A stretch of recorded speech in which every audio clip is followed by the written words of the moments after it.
하나님의 저를 채우기보다는 예배를 나오지 않은 사람을 나오게 해서 채워야 될 것 같아요. 너무나 이빨이 너무나 많이 빠졌는데 다시 임플란트를 다 해서 안 나오시면 여러분께서 부역장이나 강사들이 좀 헌신해서 이렇게 오게 해보시기 바랍니다. 자, 오늘의 하나님 말씀 제목 다 같이 읽어봅시다. 시작. 하나님 나라와 고난. 하나님 나라와 고난 두 번째입니다.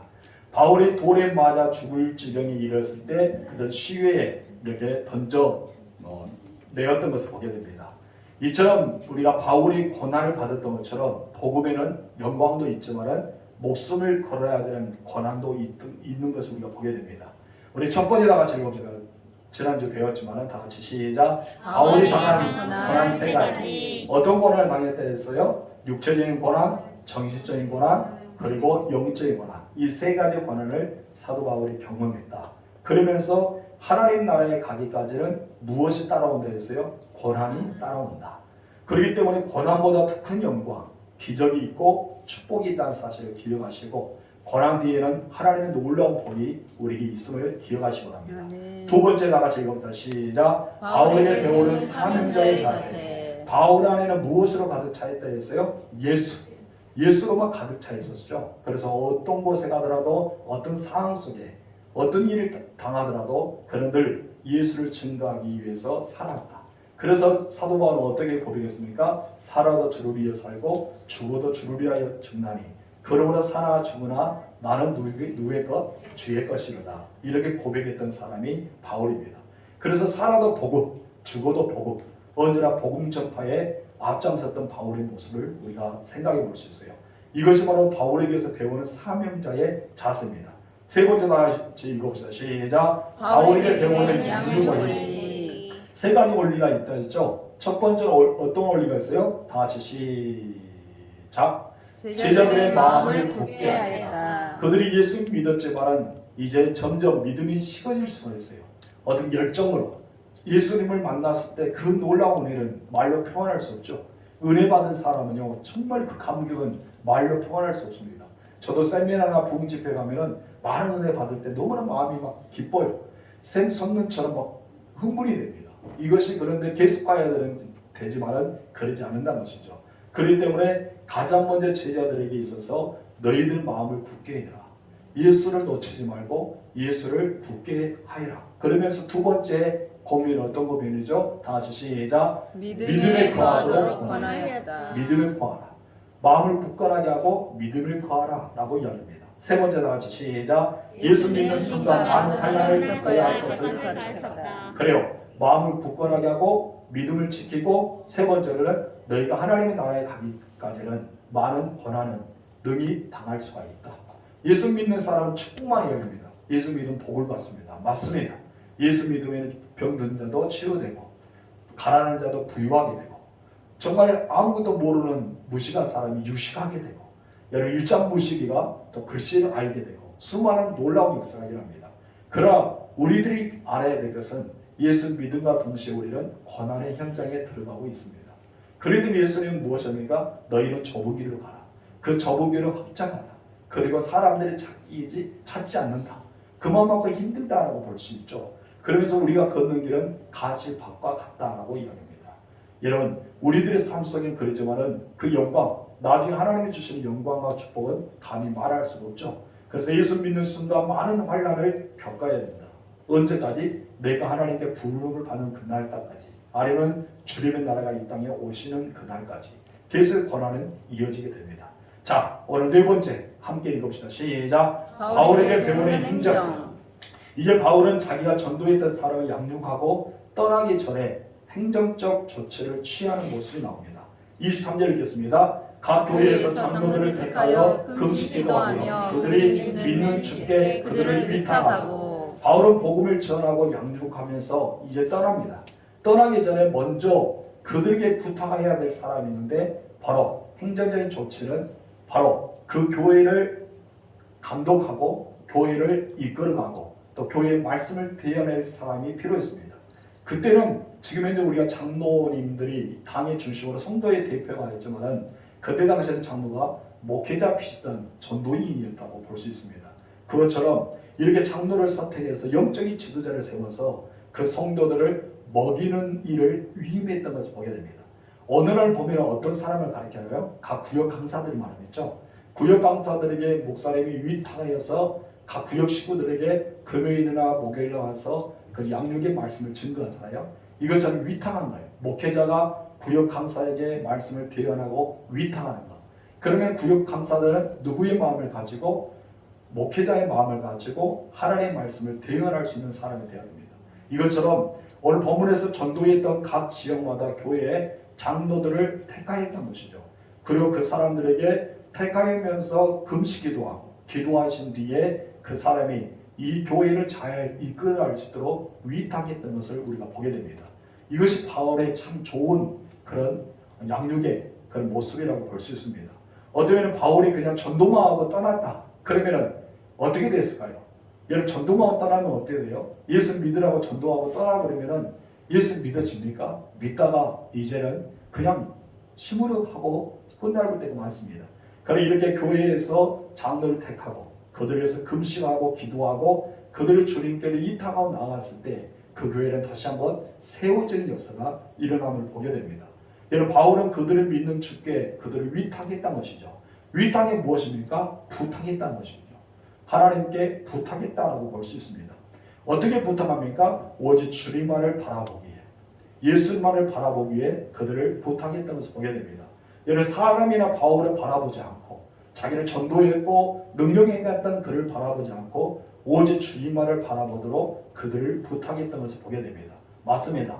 새로운 사람 교회에 오면요 언제나 그들을 홀러서기를 만들어야 됩니다. 홀러서기 만들어서 가장 중요한 것은 그들이 예수를 믿는 믿음 안에서 주님만을 바라볼 수 있도록 그들에게 위탁을 해야 된다는 것을 우리가 보게 됩니다. 여러분 우리들은 이것이 너무나 중요해요. 그렇기 때문에 사도 바울은 그냥 전도 여행으로 가서 다시 수리아 안디옥 교회로 돌아온 것이 아니라 돌아오는 길에 양육하면서 그들의 요구를 주께 부탁하고 어쩌면 그들에게 감독자를 세워서 교회를 든든히 세워나가는 그런 조치를 취했던 것을 우리가 보게 됩니다. 한마디로 그들은 홀로 서야 됨을 가르쳐 준 거죠. 너희는 이제 예수 믿었으니까 홀로 서야 된다. 너희들 믿음의 말씀을 붙잡아야 된다. 너희들 믿음의 말씀 가운데 든든히 세워서 교회를 세워나가라. 이것을 부탁했던 내용이 나옵니다. 그리고 나서 이제 돌아옵니다. 우리 24절에 27절 말씀 읽겠습니다. 시작. 비주니아 광대를 지나서 밤비라에 이르러 말씀을 버가에서 전하고 아탈리아로 내려가서 거기서 배 타고 안디옥에 이르니 이곳은 두 사도가 이룬 그 일을 위하여 전에 하나님의 은혜에 부탁하던 곳이라. 그들이 이르러 교회를 모아 하나님이 함께 행하신 모든 일과 이방인들에게 믿음의 문을 여신 것을 보고하고. 아멘. 바울은 수리아 안디옥 교회로 다시 돌아옵니다. 그리고 이때 사도행전을 기록한 누가는 재미있는 표현을 하게 됩니다. 우리 26절 다시 한번 중간 말씀 읽어볼까요? 다 같이 시작. 이곳은 두 사도가 이룬 그 일을 위하여 전에 하나님의 은혜에 부탁하던 곳이라. 아멘. 그렇습니다. 여러분 선교도 그리고 교회도 모든 구역 현장도 여러분의 삶의 현장도 하나님의 은혜에 부탁하는 것이란 것이죠. 우리는 이것을 기억해야 됩니다. 나의 힘으로 이룬 것이 아니고 내 열정과 내 반복과 내 능력으로 이룬 것이 아니라 모든 것은 하나님의 은혜에 부탁함으로 이루어졌음을 여러분 기억하시기 바랍니다. 그래도 우리는 모든 것이 다 하나님의 은혜예요. 하나님의 은혜로 되었다는 사실을 기억하십시오. 내게 맡기는 것도 하나님의 은혜고 내가 그분의 시키는 일은 대로 내가 하는 것도 하나님의 은혜고 그분의 역사들을 순종하는 것도 무엇이더라? 하나님의 은혜다. 우리 모든 것은 다 하나님의 은혜임을 기억하십시오. 근데 많은 사역자들이 실패한 이유는 무엇일까요? 자기 뜻대로, 자기 방법대로, 자기 의지대로 하기 때문에 실패한다는 것이죠. 그러나 여기서 가장 중요한 것은 바울이 이야기했던 것처럼 하나님의 은혜에 부탁한 것처럼 우리는 그렇게 살아가야 됩니다. 여러분 하나님의 은혜에 부탁한 것처럼 그렇게 살아가시기 바랍니다. 아멘. 그래서 우리는 늘 하나님의 은혜에 부탁하는 그런 삶을 살아갈 때 하나님께서 우리의 모든 삶을 책임져 주시는 그런 인생을 우리는 보낼 수가 있는 것입니다. 다섯 번째 다 같이 읽읍시다. 시작. 안디옥으로 돌아온 바울. 바울은 이제 수리아 안디옥 교회로 돌아왔습니다. 바울의 일행은 수리아 안디옥에서 돌아와서 무엇을 했을까요? 우리 27절에서 28절 말씀 읽겠습니다. 시작. 그들이 일어나 교회를 모아 하나님이 함께 행하시는 모든 일과 이방인들에게 믿음의 문을 여신 것을 보고하고 제자들과 함께 오래 있으니라. 아멘. 그들이 교회를 모았다는 것이죠. 교회를 모은다 해서 각각 교회 대표들 모인 것이 아니라 여기서 교회는 누구를 가리키나요? 성도들이죠. 여러분 초대교회는 건물이 없었어요. 그냥 모든 성도들 교회 자체였어요. 그래서 사도 바울은 우리 모든 성도들 다 각 지체 다 그리스도의 몸된 교회의 지체들이다라고 표현했던 것처럼 교회는 모든 성도들을 모았다라고 볼 수 있습니다. 여기서 주님이 일하시는 것을 사람들에게 알렸던 것을 우리가 보게 되는데 두 가지의 모습을 여기서 알려줍니다. 주님께서 어떤 일을 행하셨는가 그에 대해서 알려주시는데 첫 번째 이것입니다. 다 같이 읽어보세요. 시작. 교제입니다. 안디옥교에 돌아온 사도 바울과 바나바는 자기를 파송했던 사람들 다 모았잖아요. 모아놔서 이제 하나님께서 일하신 일을 보고합니다. 하나님이 이런 일을 했어라고 하면서 출발부터 시작해서 지금 이제 마지막 도배까지 해서 다시 돌아오는 길, 이 모든 것을 보고합니다. 하나님께서 어떻게 이방인들의 마음의 문을 여셨는가를 간증하죠. 여러분 간증이 있는 것은 날마다 은혜가 있습니다. 우리는 늘 간증이 많이 있어야 됩니다. 예전의 간증이 아니라 오늘 내가 새롭게 경험했던 은혜를 나눌 수 있는 간증자가 돼야 됩니다. 오늘 본문에서도 마찬가지입니다. 사도 바울과 이 바나바는 자기가 지금 이제 경험했던 것, 옛날 것이 아니라 지금 이제 따끈따끈하게 경험했던 그 간증을 많은 교인들 앞에서 하고 있는 것을 보게 됩니다. 이 간증을 통해서 파송에 보냈던 이 안디옥 교회의 마음이 너무나 즐거운 거예요. 막 은혜가 되는 거예요. 우리가 보냈던 이 사람들이 이렇게 간증하고 나니까 너무나 잘 보냈다. 너무나 정말 하나님께서 이렇게도 일하실까? 그것을 은혜를 경험했던 것입니다. 그래서 간증이 있는 것에는 은혜가 있습니다. 여러분의 주변의 사람들과 간증을 많이 하세요. 내가 기도했더니 이런 은혜가 임하였다. 내가 하나님의 말씀대로 살아갔더니 이런 역사가 있더라. 어느 날 하나님께서 감동의 말씀을 주셨더니 그 말씀대로 행했더니 이런 놀라운 축복이 있다. 우리는 간증해야 됩니다. 그래야지만 옆에 있는 자고 있는 영혼들이 깨어날 수 있고 그들 마음속에 무엇인가 꿈틀꿈틀하면서 일어날 수 있기 때문입니다. 여러분 그렇기 때문에 사도 바울은 하나님께서 일하신 일에 대해서 성도들을 함께 모아놓고 교제를 하는 거예요. 여기서 교제는 무엇입니까? 그냥 서로 간에 한몫하고 이야기한 것이 아니라 간증의 이야기를 나눈 것입니다. 한마디로 복음이 있는 것이죠. 내가 하나님 말씀대로 살았더니 이런 은혜가 임했다. 이것이 바로 교제예요. 그래서 성도들 교제는 성령 안에서 이루어지는 교제라고 할 수 있습니다. 한마디로 사도행전 2장에 보니까 42절 이하에 성도들이 사도의 가르침을 받아서 서로 교제했다는 말씀이 있어요. 거기가 교제가 무엇이냐면 자기의 간증을 이야기했다는 것이죠. 사도들의 가르침을 받았더니 그 말씀대로 삶을 옮겼더니 이런 일이 벌어지더라. 이런 역사가 일어나더라. 수많은 은혜가 내게 임하더라. 이것을 나눈 거예요.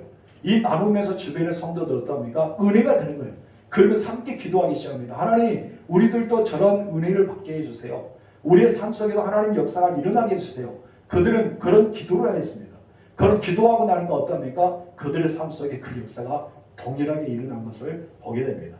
이것이 바로 은혜가 파도친다고 말씀을 드릴 수 있는 것입니다. 따라합시다. 나의 삶의 간증을 통해 주변의 사람들에게 은혜가 파도쳐야 된다. 아멘. 여러분의 그 간증이 은혜가 파도쳐서 주변의 사람의 마음이 설레고 그들 또한 간증의 은혜가 계속 파도치는 역사가 일어나길 주님으로 축원합니다. 두 번째 다 같이 읽어봅시다. 시작. 함께 머무는 것이다. 28절 다시 읽어볼까요? 다 같이 시작. 제자들과 함께 오래 있으니라. 이 말씀은 짧습니다. 그래서 굉장히 짧은 내용이죠. 제자들과 함께 일정한 시간을 보냈다는 것은 어쩌면 참 짧지만 굉장히 중요한 의미가 담겨져 있습니다. 우리 교회가 이런 교회가 되었으면 좋겠어요. 사람들이 오래 머물고 싶은 교회, 성도들과 함께 오래 있고 싶은 교회, 그런 교회가 우리 둔전교회가 되었으면 좋겠습니다. 오늘 본문에서 제자들과 함께 오래 있으니라는 것은 그들이 무엇인가 모르게 함께 있고 싶은 마음이 있었던 것이죠. 함께 하고 싶은 마음이 있었던 것이죠. 그들에게 무엇인가 더 은혜의 말씀을 듣고 싶은 마음이 있었기 때문에 사도 바울과 바나바를 옆에 두고 싶었던 것이죠. 여러분 우리는 이런 교회가 되어야 됩니다. 사람들이 우리 교회 왔을 때 정말 더 오고 싶다. 그리고 우리 성도들 만났을 때 야, 이분들과 더 함께 지내고 싶다. 내가 이 교회를 떠나면 무엇인가 모르게 성도들이 생각나고 교회가 생각나는 그런 삶이 우리 가운데 역사가 일어납니다. 여러분의 주변 사람들이 여러분과 함께 오랫동안 있고 싶어 합니까? 그렇다면 여러분들은 은혜의 전달자가 되는 것입니다. 그러나 나와 함께 있기를 싫어한다면 다시 한번 우리는 내 생애를 돌아봐야 되겠죠. 우리 믿음의 사람들은 늘 사람들이 함께하고 싶은 사람, 그리고 늘 머물고 싶은 사람, 늘 자기의 마음의 속을 이야기하고 싶은 사람, 그런 사람이 되어야 되는 것이죠. 그러나 우리가 그렇지 못한다면 다시 한번 내 인생 한 번밖에 살 수밖에 없는 우리 인생을 돌아볼 필요가 있습니다. 여러분들은 사람에게 인정받는 사람이 되십시오. 사람에게 칭찬받는 사람이 되십시오. 그래서 여러분들의 주변에 정말 함께하고 싶은 사람, 함께 있고 싶은 사람, 함께 지르고 싶은 사람, 오랫동안 머물러서 이야기하고 싶은 사람이 되시길 주님으로 축원합니다. 너무나 놀라운 축복의 메시지가 여기에 담겨 있습니다. 그렇습니다. 여러분, 오늘 본문에서 사도들은 서로 간에 간증에 대해서 이야기했잖아요. 주의 말씀을 널리 전하는 간증이 있었습니다. 여러분의 삶 속에 간증이 있기를 소망합니다. 그래서 은혜가 파도치기를 바랍니다. 나의 삶 속에 간증이 없다는 것은 얼마나 불쌍해요. 우리도 누구일까요? 하나님의 사람이잖아요. 하나님의 책임져 주신 사람, 하나님 은혜를 내려주시는 사람, 하나님이 함께하여 주시는 사람, 하나님 붙잡아 주는 사람, 날마다 도우시고 지켜주시고 보호해 주시는 사람이 우리예요. 그런데 그런 은혜를 받고 있음에도 불구하고 내 삶에 간증이 없다, 내 삶에 예수의 흔적이 없다, 내 삶에 하나님의 도우심의 흔적이 없다면 우리는 어떤 사람일까요? 하나님과 관계가 좀 멀어지고 있는 사람이 아닐까라고 생각합니다. 여러분, 하나님과의 더 가까이 있는 사람은 날마다 하나님의 은혜를 느낄 수 있습니다. 여러분들은 하나님의 숨결을 느끼시길 바랍니다. 여러분들 마음은 하나님의 마음을 느끼시기 바랍니다. 여러분들 기도할 때마다 하나님께서 여러분을 바라보는 시선을 느꼈으면 좋겠어요. 그래서 늘 하나님과 깊은 교제를 나누는 것처럼 주변의 성도들과 그런 영적인 교제, 나의 삶의 간증을 이야기해주고 내가 말씀에 대해서 이렇게 살았더니 이런 은혜가 임했다는 것을 우리가 나누어 줄 수 있는 그런 성도들에게 질문을 축원합니다. 한 가지 더는 오래 있기를 원했다고 이야기합니다. 여러분, 저희들과 함께 오래 있습니다. 이 말은 너무나 중요한 메시지가 있습니다. 여러분, 사도 바울과 바나바가 시렸으면 오래 있기를 원했을까요? 그렇지 않았겠죠. 그들에게는 무엇인가 있었기 때문에 함께 오래 있기를 원했다는 것입니다. 성도 여러분, 저는 여러분들의 소금과 빛의 삶이 되었으면 좋겠습니다. 그래서 어둠에 햇빛은 늘 비쳐서 오래 있기를 소망했던 것처럼 소금을 그 맛을 내서 소금 필요한 것을 알므로써 오래 있기를 소망한 것처럼 여러분 곁에는 늘 사람들이 오래 있고 싶은 사람, 함께하고 싶은 사람, 동행하고 싶은 사람, 내 마음을 다 이야기해 주고 싶은 사람, 그런 사람이 여러분 되시길 주님으로 축원합니다. 여러분, 우리는 한 번 살잖아요. 인생 두 번 안 살잖아요. 그러면 어떻게 살아야 될까요? 멋지게 살아야죠. 이왕 신앙생활하는 것도 멋지게 해야죠. 우리 모든 사람은 하나님의 사람답게 살아가야 될 것입니다. 그렇게 살아갔던 사람이 누구죠? 바로 바울이죠. 그리고 바나바입니다. 저는 여러분들이 바울과 바나바 같은 그런 멋진 인생들이 되었으면 좋겠습니다. 기도할까요? 하나님 아버지, 감사합니다. 예수님 때문에 바울은 많은 고난을 받았습니다. 그러나 이 고난을 받았지만 바울은 기쁘게 받았고 감격스럽게 받았고 늘 감사하는 마음으로 살아왔던 것을 보게 됩니다. 바울이 가는 곳에는 어떤 고난도 어떤 환난도 수많은 핍박도 그를 막을 수가 없었습니다.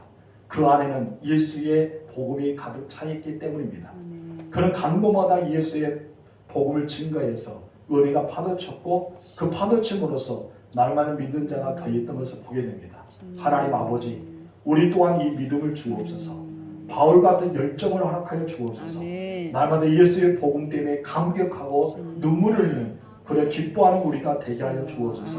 하나님, 우리 성도들의 교제하는 삶을 살게 하옵소서. 세상 이야기한 것이 아니라 가정사에 대한 이야기가 아니라 정말 내가 은혜 받았던 말씀, 그리고 내가 하나님의 은혜 가운데 이렇게 살아왔던 간증거리를 많이 나눌 수 있는 그런 교제의 삶이 이어지기를 소망합니다.